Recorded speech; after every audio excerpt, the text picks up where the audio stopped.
Welcome back, everyone, to another Titan Esports interview. This time, taking a peek into the Titan Divinity League and Fools 5 Rogues. Their jungler, Foolish, who's here with me today. Thank you so much for joining me, Foolish. And how you doing today?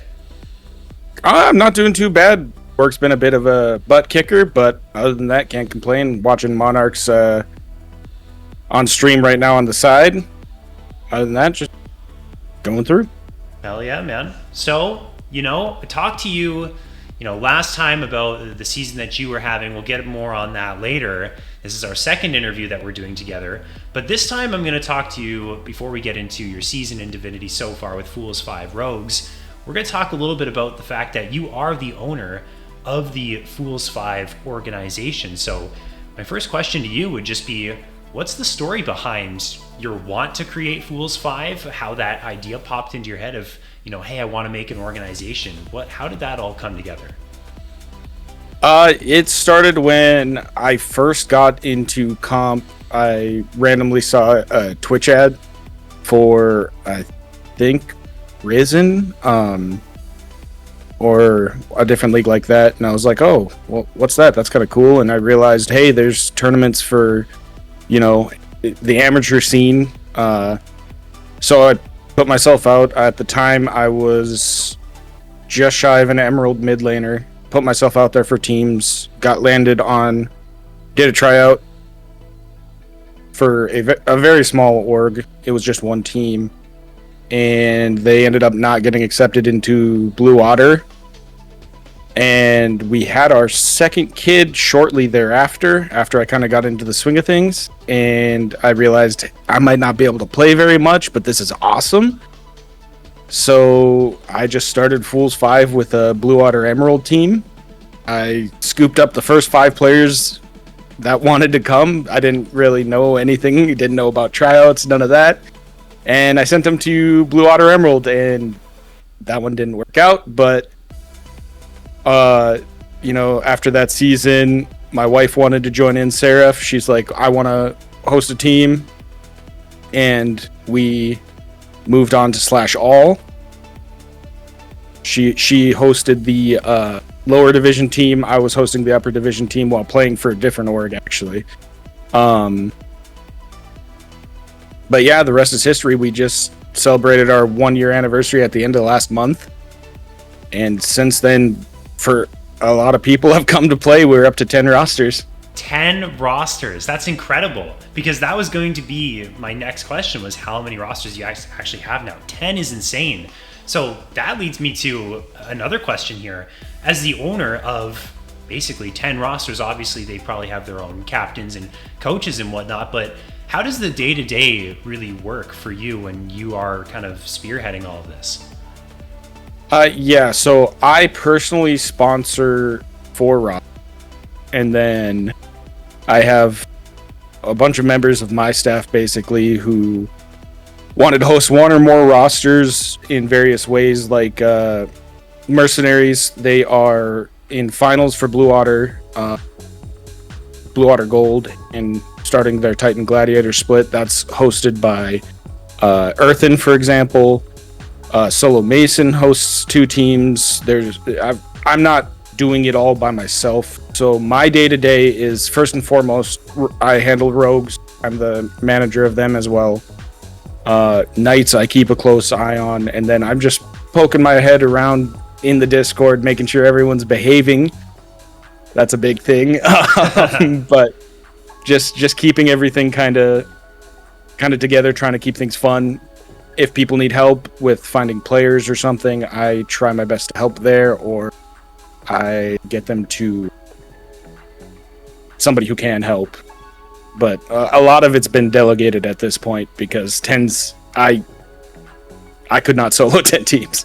Yeah, well, that would be a ton of work. So now that you're here, from kind of like looking back from the moment you saw that ad, like you said, whether it was Risen or a different organization, and you said, oh, that could be cool, to the point where you decided, okay, I'll take matters into my own hands, I'll make my own team, to where you are now. Just speak to me a little bit on kind of what this experience has been like for you, and how you've enjoyed the ride. It's been absolutely crazy. I didn't think that I didn't think we would explode the way we did, and there's no other word for it, because we went from one team to two teams, and then by the end of that season we had put two more, and then all of a sudden everybody had friends who wanted to play for an org but didn't quite have a flag to fly under, or whatever the circumstances was. And it was just kind of crazy watching it come in, and I got a little overzealous I think at first, and just said yes to a lot of people that I responsibly shouldn't have as far as org owners go, because I'm extremely inexperienced. But it's worked out, and it's been a lot of fun. I've met a lot of great players, made a lot of great friends. We have our own stream going now with dedicated casters, and it's all just kind of going full circle and getting smooth. Not quite there yet, but we'll get there.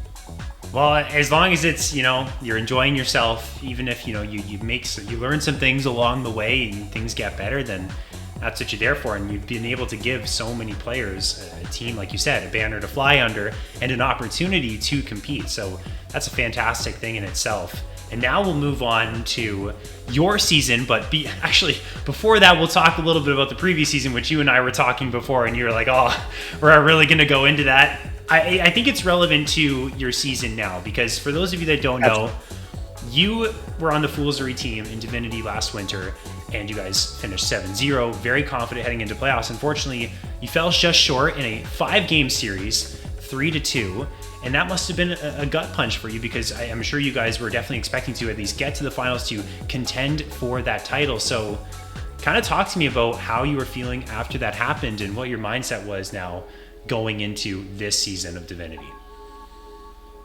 So at the end of that, at the end of the split, when immediately after the game, obviously it's kind of devastating. Oh, yeah. Great ego check, because I was feeling it. No, Foolsary was an outstanding roster, and still now I think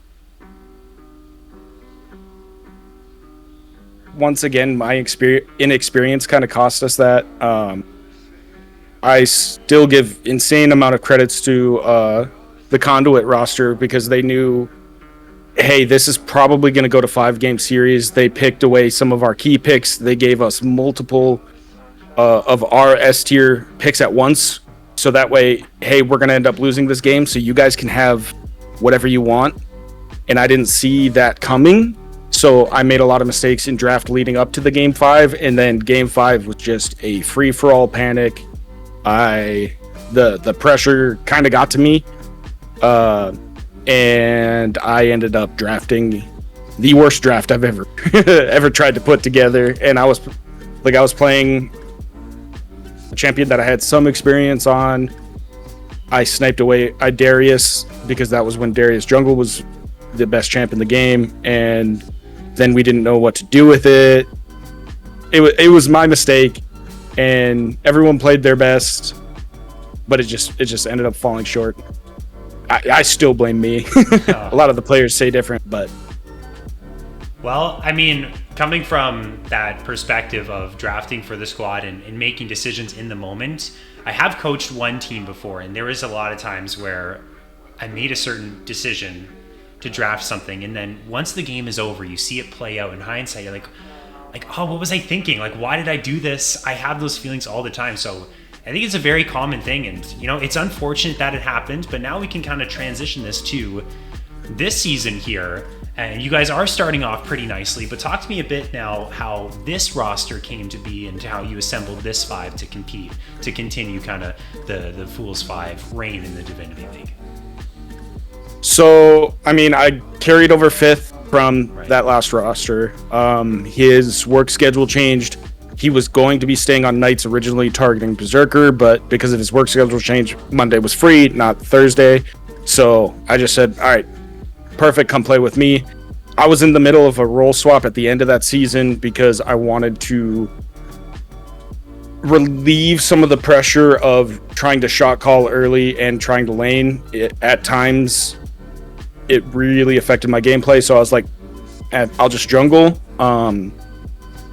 the Lord JK has been regular in Fools 5. He played on the original Fools Gold roster in Slash All when Seraph made that roster. So I've known him for a while. He and I became good friends.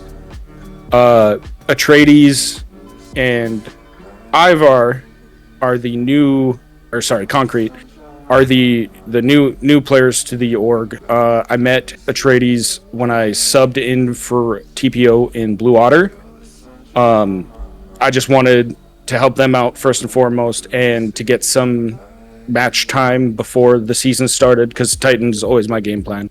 I wanted to get some match time on jungle so I can kind of get a good feel of how everything's going to play out, because I didn't have a roster to scrim with at the time. So I met him there. He and I clicked. We were good friends, similar in a lot of ways, and he managed to pull Concrete, who is an outstanding support and a good macro shot caller. So those two came halfway as a package deal, and we're clicking well. We didn't get a lot of practice before the season, and for the first 3 weeks we couldn't scrim at all, but now our schedule's opened up. We're getting scrim days. We're talking to each other.